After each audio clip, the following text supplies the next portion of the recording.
الرحمن الرحیم۔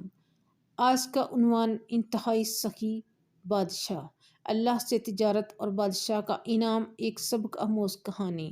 ایک وقت کی بات ہے، ایک مسلمان بادشاہ تھا، نیک، ایماندار اور اپنی رعایا سے بے حد محبت کرنے والا۔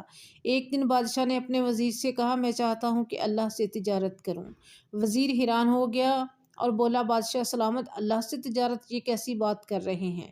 بادشاہ مسکرا کر بولا، ہاں وزیر، جب ہم اللہ کی مخلوق کی خدمت کرتے ہیں، کسی بھوکے کو کھانا کھلاتے ہیں، کسی یتیم کو سہارا دیتے ہیں، تو دراصل ہم اللہ سے تجارت کر رہے ہوتے ہیں، اور اللہ تو اپنے بندوں کو کئی گنا زیادہ واپس کرتا ہے۔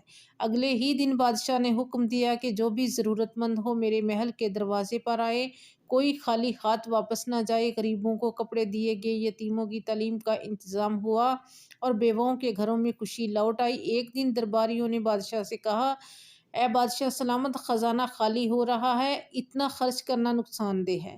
بادشاہ نے مسکرا کر آسمان کی طرف دیکھا اور کہا، جس خزانے میں اللہ کی رضا شامل ہو وہ کبھی خالی نہیں ہوتا۔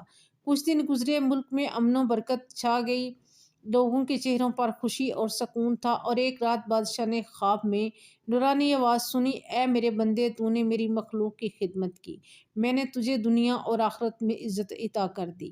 بادشاہ کی آنکھوں سے آنسو بہہ نکلے، اس نے سجدہ شکر ادا کیا اور کہا، دعا مانگی، یا اللہ، یہی ہے اصل تجارت تیرے ساتھ، اور تو مجھے اور بھی نواز دے۔